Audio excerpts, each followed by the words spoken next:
Welcome to New Life Live with host and founder of New Life Ministries, Stephen Arterburn. New Life Live is dedicated to transforming lives one at a time, thanks to the giving hearts of you, our listeners. Our goal is to provide you with wisdom from God's Word to give you hope and help in life's hardest places. If you have a question you'd like to ask today, our phone lines are open. Call 1-800-229-3000. That number again is 1-800-229-3000. Now here's Steve. Well, actually, it's not Steve. It's Becky Brown, and I am joined by Milan, Yerkovich, and Chris Williams in California. Hello, everybody. Hey, how you doing? It's good to hear you, Becky. It's great to be heard, and I was just joking earlier that I have the keys to the car, so we'll find out where we're going to go today.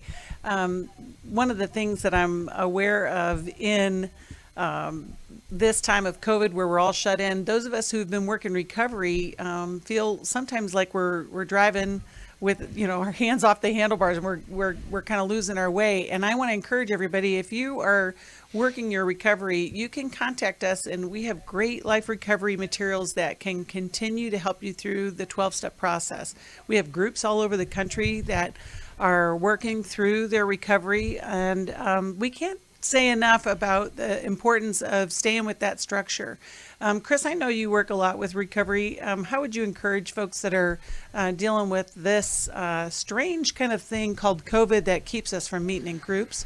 Becky, for those of us who struggle with addiction, this has been such a challenging season, as it has for everyone. But when we compound stress upon stress, and then limit accessibility to our solution, which is our recovery, we just have, unfortunately, a petri dish for a lot of addictive struggles, whether that be relapsing or getting back into it, or just, a lot of our emotional struggles that we help, that our recovery really helps ground us and be healthy. And so it just requires more vigilance, more intentionality. And that if our recovery groups have, obviously a lot have gone to online, Zoom, some have restricted, some have just kind of even disappeared. This is a time, and I found this in my own life, that when I've had to shift my recovery, though the initial shift was really difficult, I actually ended up discovering new growth and new healing and health on the other side of that. Mm-hmm. And I think that that's something that life recovery can offer a lot of people, especially those who haven't engaged with it. I love that. And I think so many of us are kind of grappling with, okay, what's next? What are we going to have to deal with next? And recovery principles can give us that framework, the structure to do life well. It's a sanctification process, really. It's, accepting what I cannot change, changing the things I can, and the wisdom to know the difference. Milan, you have taught me a lot about dealing with anxiety. And I know a lot of people are dealing with fear and anxiety during this time, the, unpredictable nature that we're dealing with.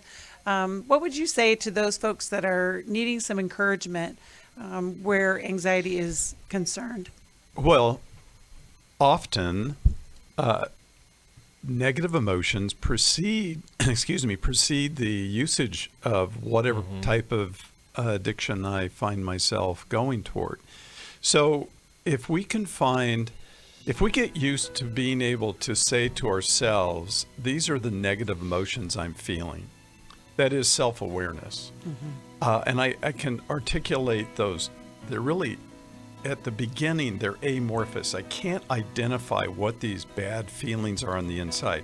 But once I start to put words to them, identify them, even I'm overwhelmed, I'm scared, I'm anxious, I'm fearful, I feel abandoned, I feel alone, all these words that then drive us to addictions to take those bad feelings away, when I can share it with myself, the Lord, and then other people, I have a freedom then. I have the ability to ask them for help.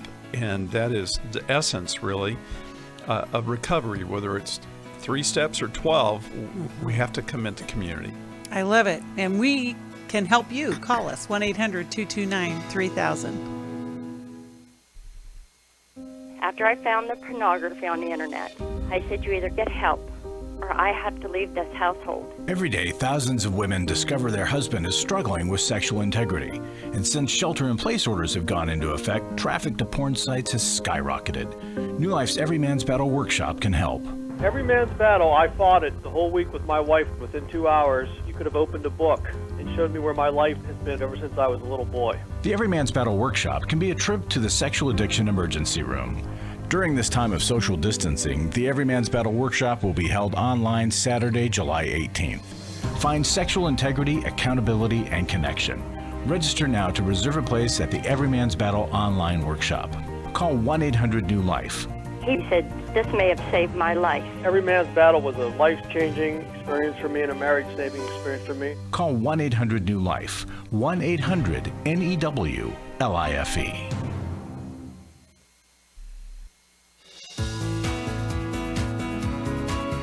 To find out more information about New Life or to order any of the resources mentioned on today's program, call 1-800-NEW-LIFE. Now back to New Life Live. Hello, welcome back.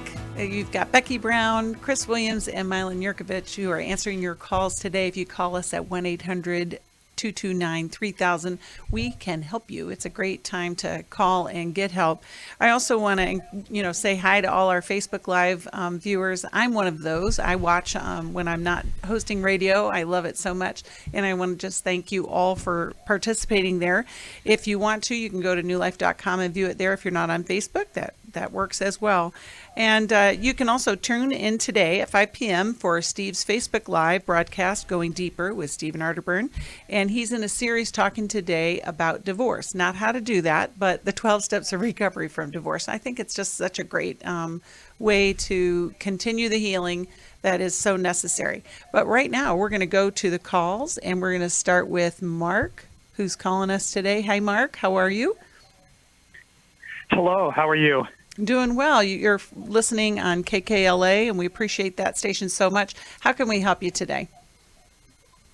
Well, my question would be how to get some help, and that I might be able to get some guidance in, a very peculiar situation I'm in with my marriage with my wife. I feel that there might be maybe a hang-up from the past or spiritual stronghold. I wrote an outline so I could get through this and save time for you guys so other people could call and get help. Well, that's kind of you. So, go ahead and ask. Yes, okay. Well, I've been married for 9 months. I've known my wife. We've been dating off and on for 10 years. My wife kind of ended the other 2 dating periods, and her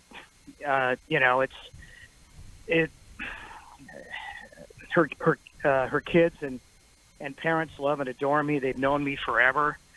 Both sets of our parents have been married for a very long time. My mom and dad were married for 75 years happily. Her parents have been married for 63.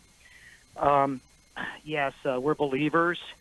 I don't want to paint a broad brush or anything like that. We're all flawed people. We all have enough issues to work with, in our own lives. Right. Go ahead and ask us the question, Mark, that we can help you with. Okay. Well, my wife is terminated every relationship she's been in for 14 years. She's been single 14 years, and she's also quit every job. She's really talented, smart. So I think she has an issue of commitment, and I think that there's a past pain that she needs to get rid of, and I want to know how I could help do that, because I feel if I could unlock that pain, that I'd be her hero. Okay. All right. Well, Milan and Chris, where shall we start? So Mark, okay, I'm going to give you some hard news first. You ready for this? Sure. The last thing I want you to be for your wife is her hero. Amen. Okay. I was going to say the same thing. That's not the goal. That's not the goal. Absolutely. No. I want you to be her help. Right. And her support and her comfort. You're noticing a pattern in her, And I think that it's important to notice that pattern, but the help that she needs, that I think that she needs to recognize that. She needs to see what she needs to work on. But I'm going to flip it and put a mirror up a little bit here, Mark, and I'm going to say there is a lot of investment that you have in her healing and growth and change. Mm-hmm. And that makes a lot of sense. Correct.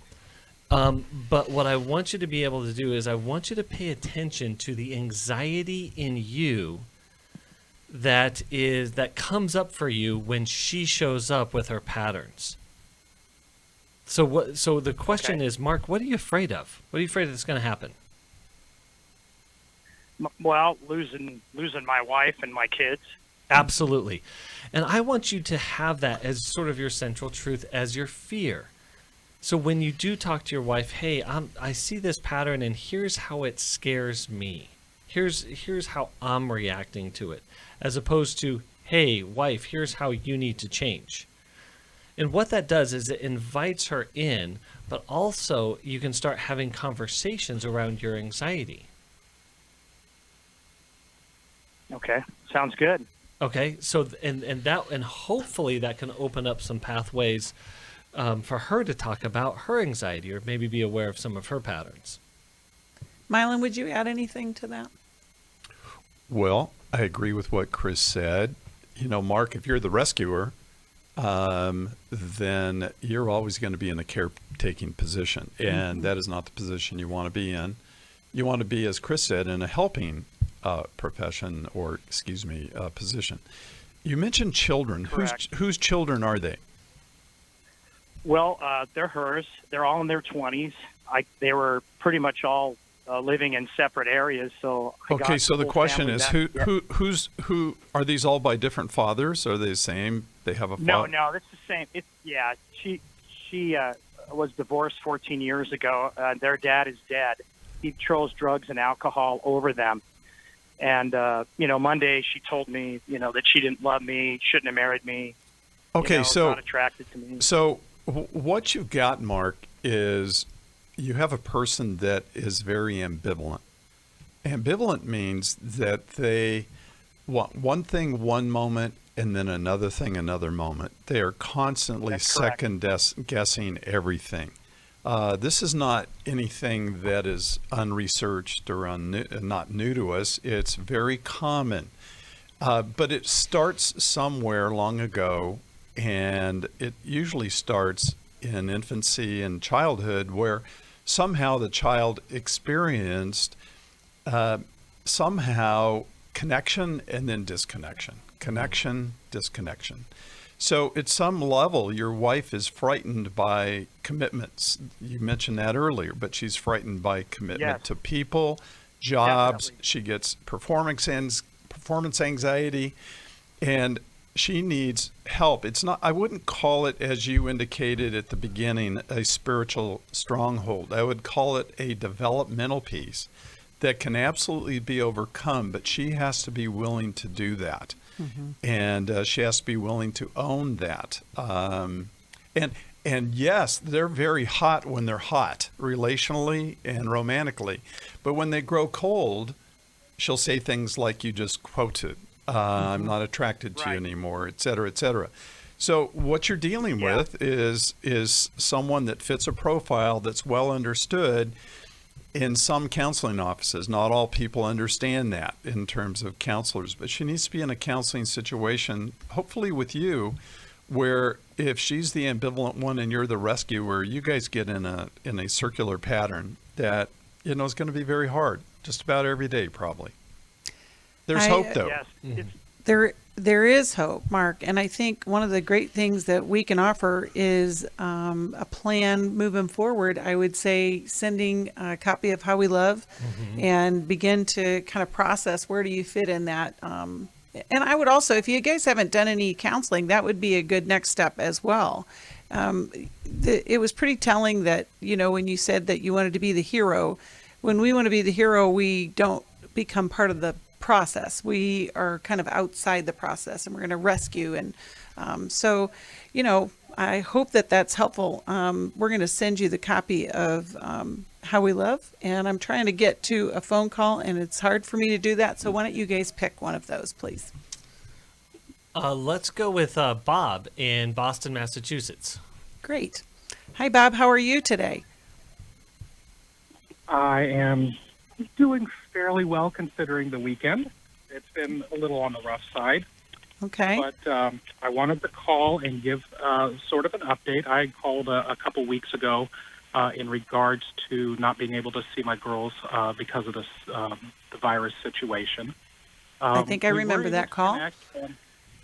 We were able to start an agreement for me to see my girls, and in the process, I think it was either the first day or the second day I saw them, we had a little bit of a blow up, and my eldest kind of sort of stomped off and said that I was mad at her, and I'll be honest, I did not want to let it go and have her stomp off, and I made her come back. And I told her that I wasn't mad at her. I was mad at the whole situation. And I could just see the defensive walls in her face. And when I told her and I looked at it, and I told her, I said, the thing that kills me the most is that I see you have defensive walls and you don't feel safe enough to tell me what you're thinking. And at that point, she broke. And I was able to break through and hug her and say, I love you so much. I don't like this entire situation. And we ended up talking, and all three of us, me and both girls, and we came up with a tentative schedule where I get to see them a few hours together on Saturday, and they are going to join me individually on alternating weeks in the middle of the week, where I've been volunteering at a soup kitchen during this whole virus thing because I've got nothing better to do because work is. Well, good job, Bob. That sounds like you followed directions very well, and it paid off for you. It's hard to manage those distant relationships when, especially with teenagers in the house, whether it's a good situation or not, can be hard to manage. But it sounds like you did a really good thing, and I'm excited to see where that's going to go. In terms of that, I wanted to update you on that. Now, getting to the hard weekend. The hard weekend was very difficult for me emotionally on two different levels. One is that it was the holiday weekend, and I always take my girls for fireworks, because it was something that we enjoyed together, and all the fireworks were canceled, so I couldn't even take them, and so that was rough. But even more, Milan's book, How We Love, arrived, and I was able to start reading that on Sunday. And I made 3 different trips to the local park to read it and got through 11 chapters on Sunday. Talk about an emotional roller coaster, up and down. But I have to say, Milan, that there were so many answers that I've been looking for that everything I've read and seen seemed to dance around the question. And it was, Gary Chapman has the 5 love languages that kind of danced it around. But this particular book, How We Love, answered some questions mainly for me on where were my faults that contributed to the breakup and the divorce. And where did I need to look at changing myself? And, I could easily say and point out to, the other parties, I was like, well, that's them, that's them, that's them. But with your concrete examples, which I absolutely love in the book, I was able to personally identify and do that introspection and say, okay, that's me.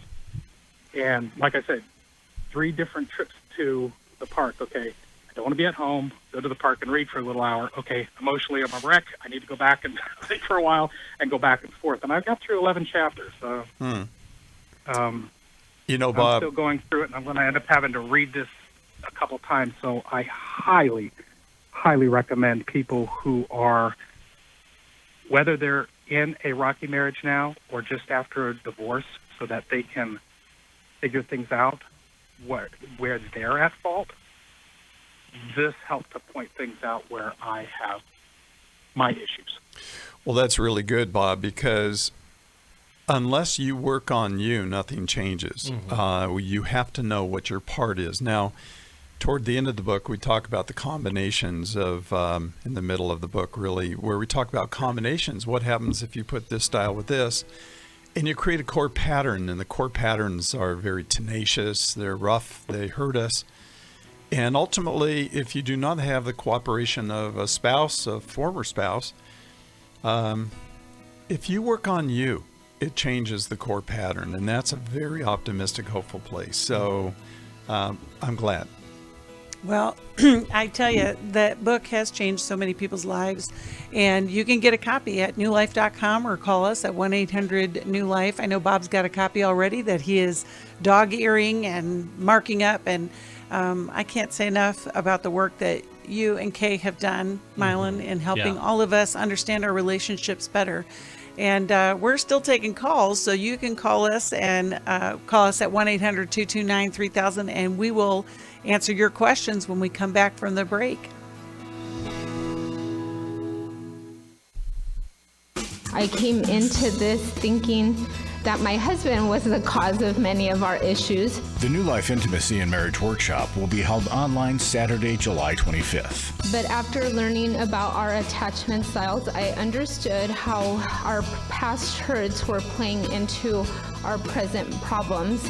Join Steve Arterburn. It's been a dream of mine for a long time to help people to grow more intimately together, and we believe that everybody has room to grow in the intimacy level of their life. And Milan and Kay Yerkovich. We help couples understand how their attachment style is sabotaging their current relationship, and then we teach them how to create comfort in a relationship. To register or to find out more, call 1-800-NEW-LIFE. That's 1-800-639-5433, or go to newlife.com.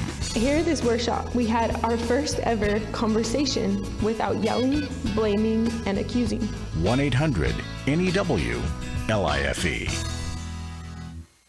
Hi, this is Steve Arterburn, and for 30 years, New Life has been the most trusted name in Christian counseling. I'm an addict, and I'm trying to get God in my life again. You seem to be able to get to the crux of a problem quickly. Our Christ-centered treatment programs can help you break free to embrace all that God has for you and your family. I just want to thank you guys for bringing me to a relationship with Jesus. There really is help for marital problems, depression, addictions, panic attacks, and feelings of hopelessness. I came back with so many tools to help me prepare myself to fight this struggle and this battle that I have every day. You can start living again today, living the life God intended for you. Help is available at 1-800-NEW-LIFE. They did care, and they did follow up very lovingly, and it made all the difference in my life. Call us at 1-800-NEW-LIFE. Someone who cares is waiting at the other end of the phone. God can open the door to a better tomorrow right now. Just call us at 1-800-NEW-LIFE. 1-800-639-5433.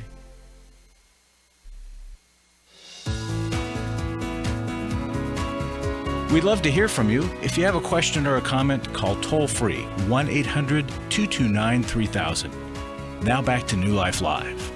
Welcome back. We always love to hear from you. And in the breaks, we also talk about more about what we would have said had we had the time. But Chris, you wanted to say something more about what we just talked to Bob about. I think Bob was really explaining something that Milan was actually talking about at the top of the show, but it is really, really important in our season right now. We have crisis after crisis after crisis that is happening culturally in our society. And that doesn't include all of our individual and personal crises going on. So we can get overwhelmed in a lot of negativity, a lot of fear, a lot of anger, a lot of frustration. And not knowing what to do with that is very dangerous.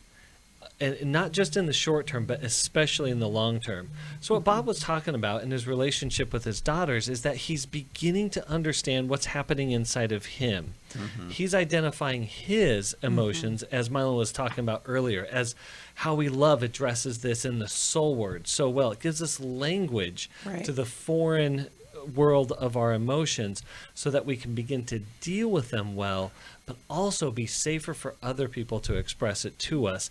And then we watch the needle of health just increase all the more. It upticks and we become better people to relate to and a better world to relate in. And so I wanted to say that because this is really important during our time, and this is our opportunity.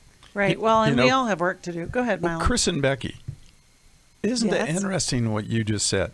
the foreign world of emotions. Yes. Mm-hmm. Yeah. Why should they be so foreign?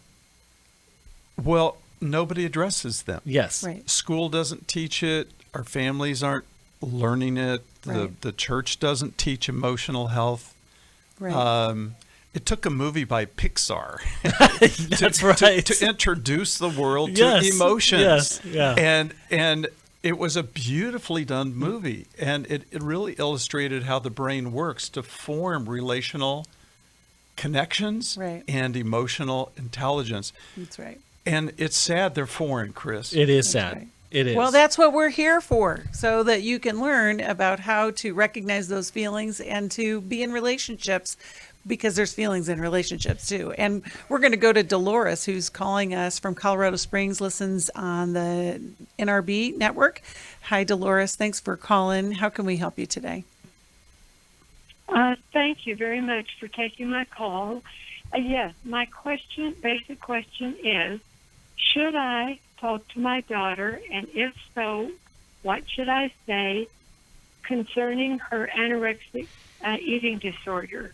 She's 49 years old, married, 2 teenage daughters.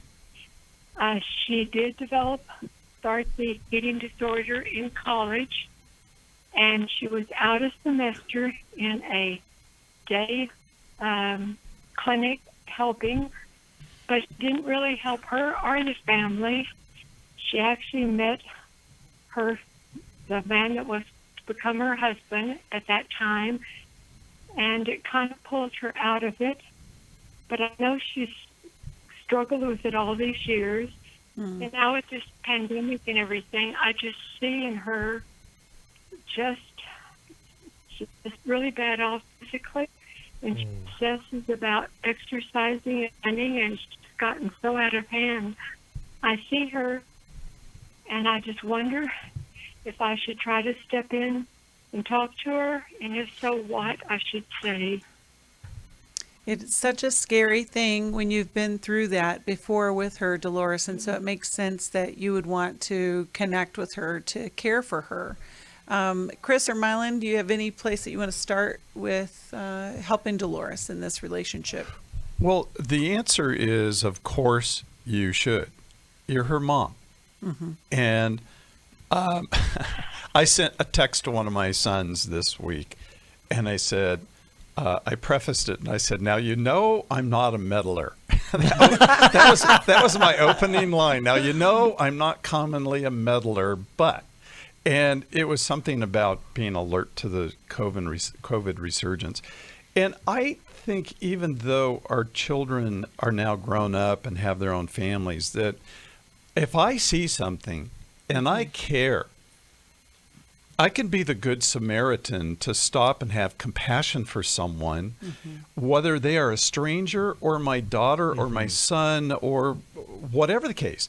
And I believe we need to have that kind of compassion. And that's what Jesus called loving your neighbor as yourself. And when asked, who's my neighbor, he gives the illustration of the Good Samaritan. So absolutely. Now, I think Becky and Chris might give you some ideas about what to say, but it's certainly that I'm troubled because I see things that are long-standing and they seem to be flaring greater than they were.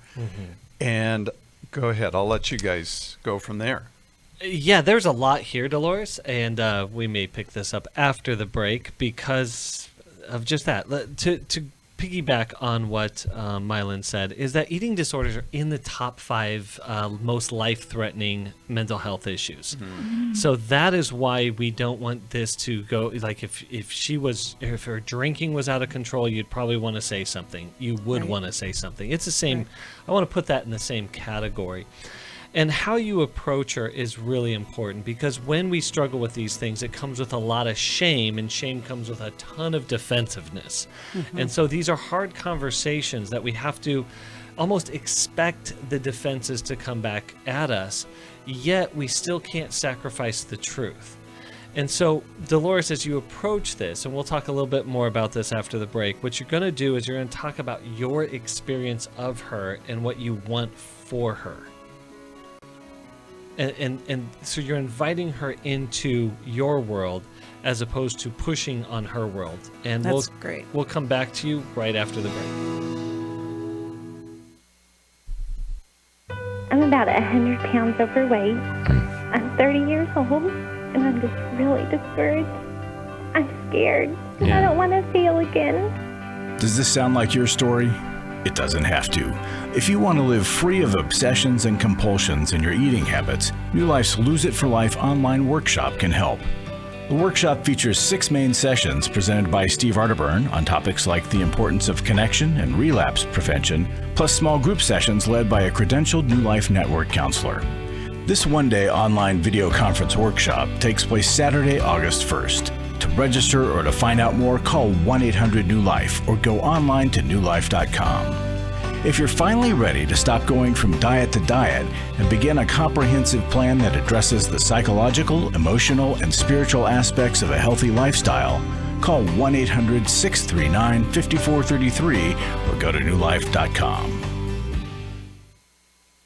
Hi, this is Steve Arterburn, and for 30 years, New Life has been the most trusted name in Christian counseling. Your ministry has saved my life. If you struggle with emotional hurt, family or marriage problems, the pit of depression, or the pain of addictions, we can help. I'm down 100 pounds now from what I was. You guys are awesome. You're a blessing to America. Our treatment programs provide clinically appropriate solutions from licensed professionals, all in a biblical framework. I have had problems with alcohol. I think God has ordained this place to be His. You don't have to be a prisoner of your pain. Help is available at 1-800-NEW-LIFE. She tells me that I'm a new man, and I feel like a new man. It worked for me, and it can work for them too. This time it is different. If you're ready to take the first step toward genuine spiritual and emotional healing, please call us today at 1-800-NEW-LIFE. God can open the door to a better tomorrow right now. Call 1-800-NEW-LIFE. That's 1-800-639-5433.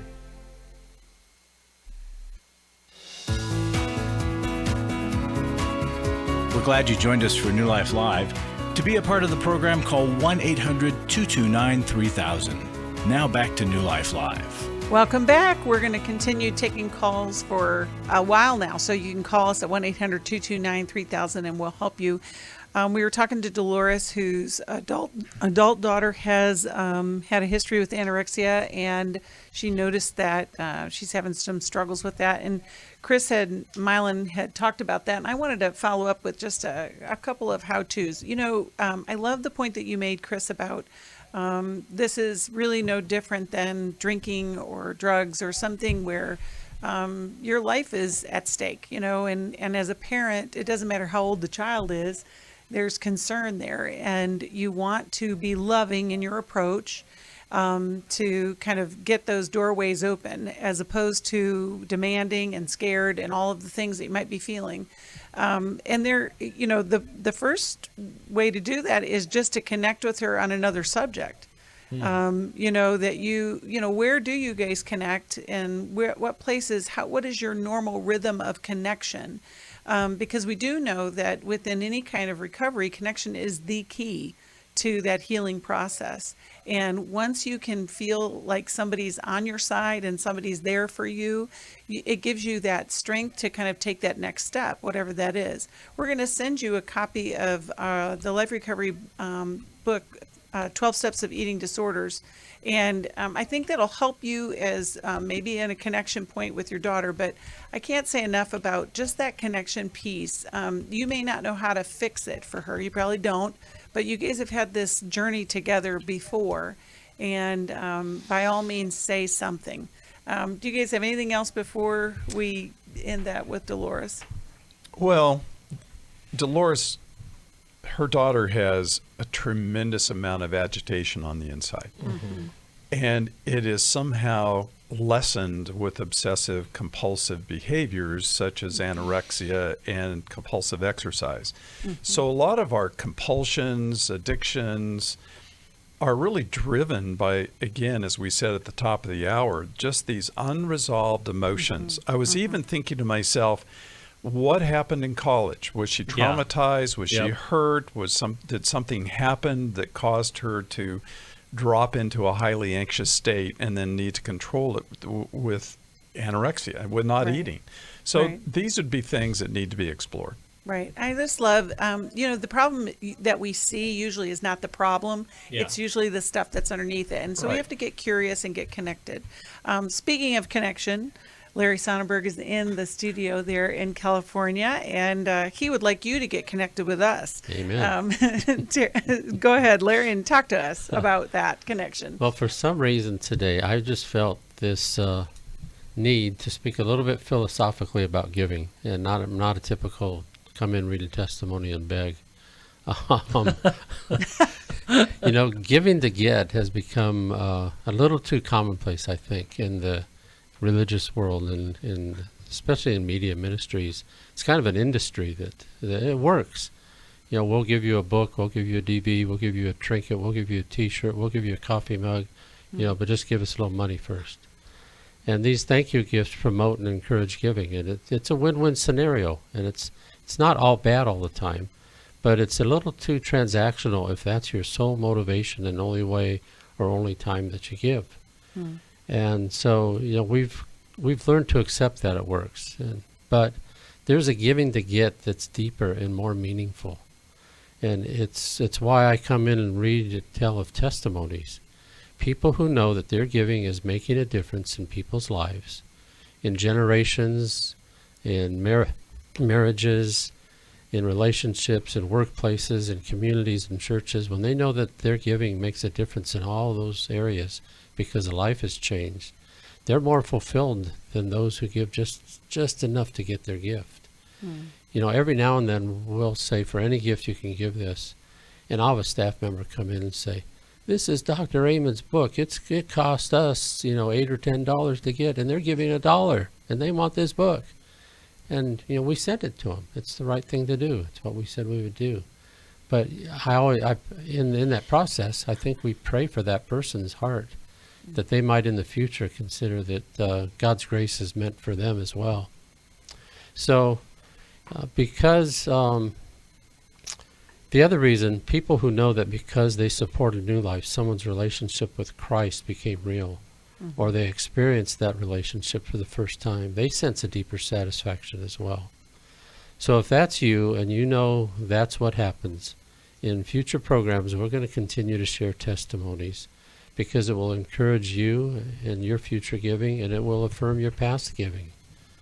So let me just ask you, as you listen today, please consider making a gift. That gift will result in someone's life being different, and it will result in a closer and deeper trust and relationship with Christ. Make today the day that you make your first gift, or make it the day that you join Club New Life, or make it the day that you continue your habit of giving to New Life, or that you help us meet our match, which, by the way, it started at $370. We need $84,000 to finish it up. Oh, so wow. We're getting there. We would sure love it if you would help us with that. And I've That's taken so a long time, and I know we need to get back to calls, but thank you, everybody who's giving. Well, Yes. and Larry, if I can just jump in, two quick things, because you reminded me today of what giving does for me. One, it increases my trust, my dependency on God, and participating with God in His generosity.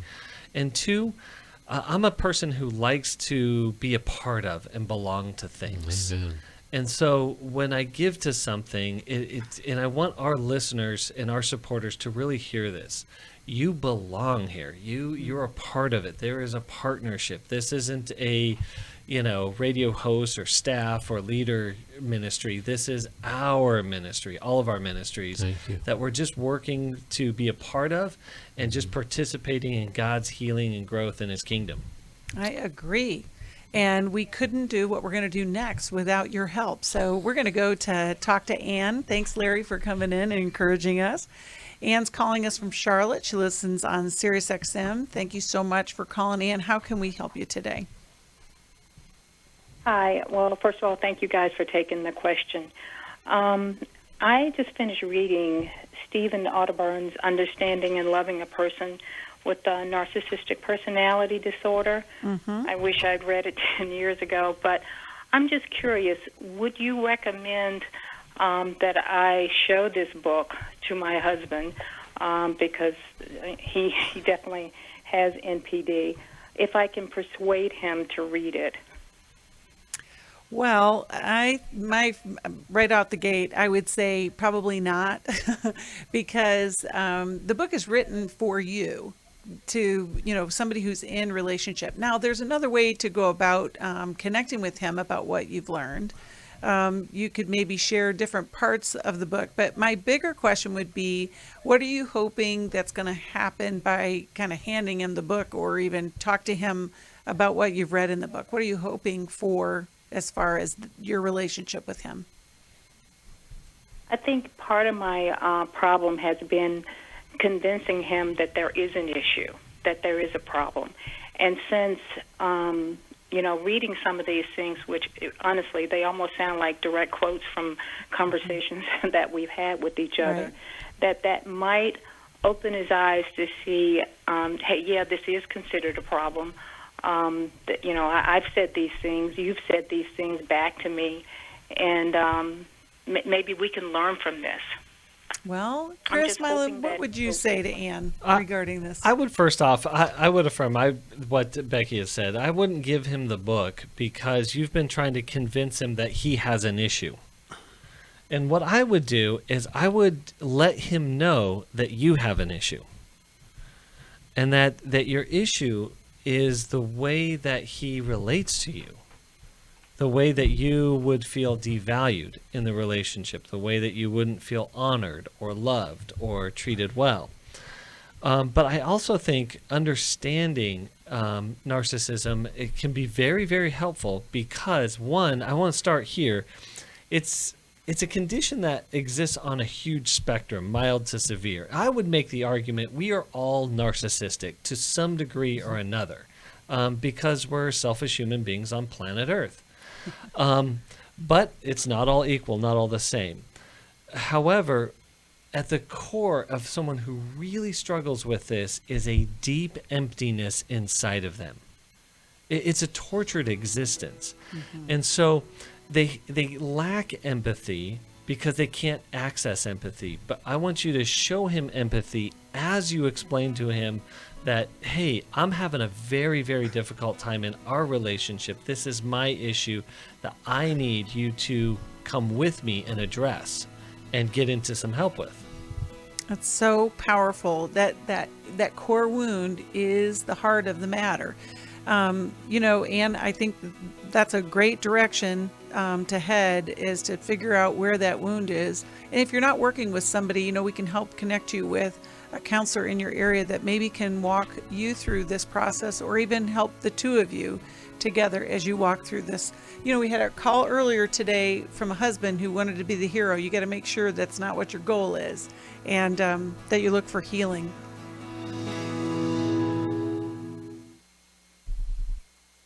For most of my life, I've been dealing with an opiate addiction. Why is opioid addiction quickly becoming one of our nation's biggest killers? Maybe it's because it isn't only those who are addicted who are in denial. We did what I see so many parents do, is it can't be an addiction. There's something medically wrong. It's impossible to solve a problem when you don't know what you're up against, and families will try to find any explanation except the one that will put them on the right path. Alcoholism and drug addiction is a family disease. It doesn't affect just the individual. If someone you love is abusing painkillers, know what you're up against. It's time to admit it's addiction and seek treatment. Call us today at 1-800-NEW-LIFE. We have Christ-centered partner treatment centers around the country. Call 1-800-639-5433 or visit us online at newlife.com. We just made a decision. We will do whatever it takes. 1-800-NEW-LIFE. I was really living a very anxiety-filled life. I turned on New Life, and the topic that day was about anxiety. And just by listening, I got relief. You can help New Life Live stay on the air by joining Club New Life today. When you sign up to support us monthly through Club New Life, we'll send you the Transformation Welcome Gift, which includes a personal-sized Life Recovery Bible, a Life Recovery Journal, and 5 Life Recovery Workbooks. Plus, there are ongoing benefits like access to the Club New Life video library, the monthly Club New Life CD or download, quarterly resources, free shipping on purchased resources, and discounts on workshops. I did go to Take Your Life Back. That's been immensely helpful to to me. That's why I continue to support the ministry with the hope that not only am I helping my own situation, that I'm helping others as well. Support Club New Life, and together we can help hurting people find help and hope in life's hardest places. Call 1-800-639-5433 to join Club New Life today.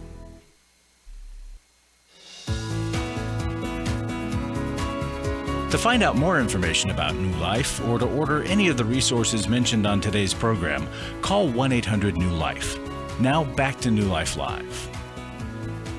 Hi, welcome back.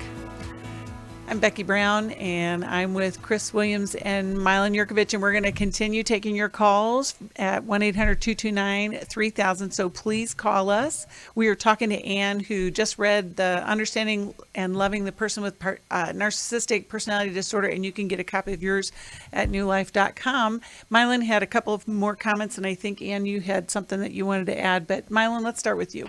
Well, yes, there's a wound, really, at the very heart and early existence of a child, adolescent that grows up with a heightened sense of what we call narcissism, which is a focus on self. I only see me, and so I don't see others. And so, if you will, and there's a learned otherlessness. They never grew up being able to see others well. And I would suggest that your biggest complaint is you don't feel seen by him. And so anytime and by the way, many of us don't know how to see others well. We just don't have that built into us often because our parents didn't train us to see other people and to imagine what they're thinking and feeling.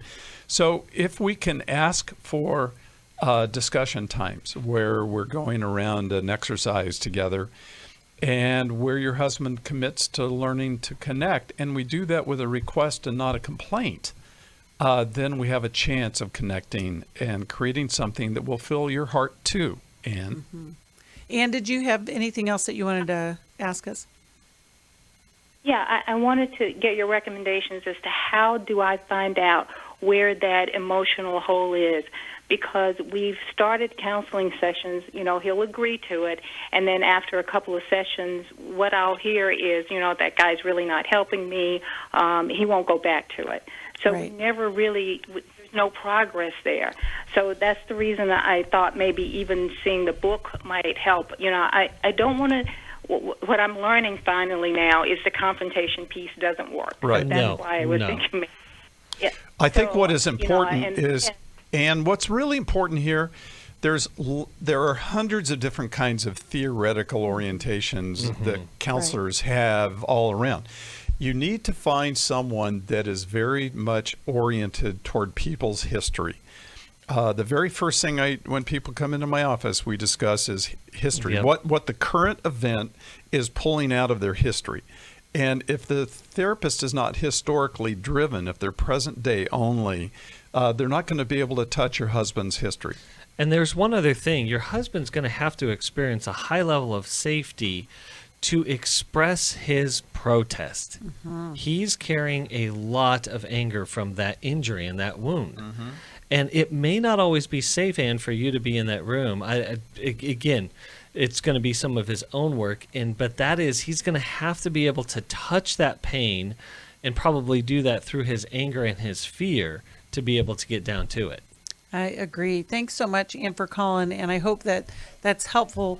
I think there's so many of us that do have these complicated relationships, and boy, I would love to have the book to hand out and just say, here, read this and you're fixed. And that's, we just want clarity. That's what we're looking for. So I'm hoping that something that we said is encouraging to you. And if you need help finding a counselor that works in the way that Milan is referring to, just give us a call or stay on and we'll connect you with somebody. I want to talk to Ashley real quick before we wrap things up. But if you're hanging on, please hang on, because we're going to get to your call and we're going to take some more calls at 1-800-229-3000. Ashley, glad you called. You're calling from San Francisco, listen on KFAX. And how can we help you today? Hello, thank you. I have been married for about 15 years, have 3 daughters with my husband. When we were dating, I knew that he had pornography, something. I saw it on his computer once, thought, oh, yeah, deleted it. Very naive, didn't know even what that was. And a couple of times throughout our marriage had found that or caught him that in that way. It was about halfway through our marriage, just a little bit before our third daughter was born, that he had this moment where he said, if I've been acting out to pornography, it's like I'm having an affair. If you ever catch me again, you should leave me. He had some kind of low point there. And it was about that time, so that was probably about 8 or 9 years ago, and I started working on some codependency I had. My dad, raised in the South, was very tough on us, and then he died when I was young. So I think I had, looking back, this kind of be mean to me, but don't go. You know, okay, really. Ashley, we're coming up against the clock, but I want to get your question. Okay. What would your question be for us? It became revealed about 2 years ago that he's a full-blown sex addict. To my knowledge, just pornography. He has been caught. He's lived a double life this whole time. I had no idea, and there were all the traumatic patterns going on behind stage. And my question is that cheating? He had said it so long ago. I know it's tricky because, you know, cheating gives cause to divorce. I'm faith-based. He is not, but and it's not for that reason, but it's just how I feel and what he had said. And I said that once in a setting where it was cheating on me. And he's like, no, it's not. I'm just lying to you about pornography. Don't overreact. And is it cheating? The short answer is yes, but I'm going to let Chris expand on that. Go ahead, Chris. Yeah, this is a good addict. Addicts love arguing nuances and love arguing the details. But I'll tell you this, Ashley, it's definitely not faithful. Okay? So we can say that beyond a shadow of a doubt. And so I want you to be able to hold, especially in your recovery from codependency, the marriage that you want, but more importantly, the marriage that you need. You need fidelity. You need honesty. You need him to work on this, because as long as it's present, you are going to have to carry around a wound and a fear, and there will not be a deeper connection and intimacy. It is a direct threat to your marriage. And I hear a lot of kind of disillusionment in your whole process, Ashley. Like, you know, you said years ago you saw it, but then you didn't know what it was. And so there's going to be some work and healing that you'll have to do as well. But, you know, for the marriage to move forward in a healthy way, you both need help. One thing that I would suggest is that he can attend the Every Man's Battle. We have an online workshop, one day. It's coming up July 18th. And he has attended. Okay, when did he go? He's attended the past 2 years. He went 2 years ago, and after it got so bad and the patterns were so ugly, and I realized what was going on, I had to ask him to go live at his mother's house. He was sort of turning the children against me. He's a lawyer. He's very good at that. I'm an artist. I didn't understand how to stand my ground. I finally did. Ashley, this deeply ingrained addictive pattern requires daily recovery. I mean daily recovery. Think of it as an extreme alcoholic or drug addict that has to be in deep points of contact, meetings and sponsors and step work and all of that on a daily basis. Yeah, and I think that's the hard part in any addiction recovery is the person who is struggling with the addiction, if their problem is not big for them, the motivation is really hard for them to keep going, doing the next thing. Becky, go ahead. He needs the Lord. She said he's not of the faith. Well, there you go. That's the right. Lord tells us what the new guidelines are for our life. And if he's really our Lord, we listen to him. There's another person telling us someone. Yes. Our Lord. Yes. I agree absolutely. with that. Well, and Ashley, if I want to send you the Worthy of Her Trust, the book, and Milan, close us out with a passage of scripture, would you? Well, you know, the whole idea that for God did so love the world that he gave his only begotten Son, that whosoever believes in him shall not perish but have eternal life. And this eternal life starts now with new guidelines and authorities and love and compassion from God. That's right. Thanks for listening. We hope this program has helped you by giving you insights for handling the challenges you face in your life. We want you to know that we're here for you, but you also need to know that New Life Live is a listener-supported ministry. To make your donation or to get any of the resources mentioned on today's program, call 1-800-NEW-LIFE. That's 1-800-639-5433, or write to us at New Life Ministries, P.O. Box 1029, Lake Forest, California, 92609. Please join us again tomorrow for New Life Live. Hi, Steve Arterburn here. Thanks for watching New Life Live on our New Life YouTube channel. You know, you can see it anytime. Hope you'll subscribe, and when you do, hope you'll turn that little button thing on, the bell, so that whenever we post a new video, it'll ring right through. Now, if you go to newlife.com, you'll see the schedule of when we're in the studio, which is helpful to know if you have a question for the program, or you could go to newlife.com or call us at 1-800-NEW-LIFE.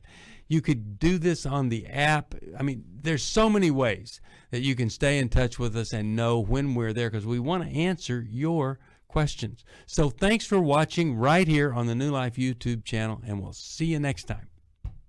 Click here to subscribe.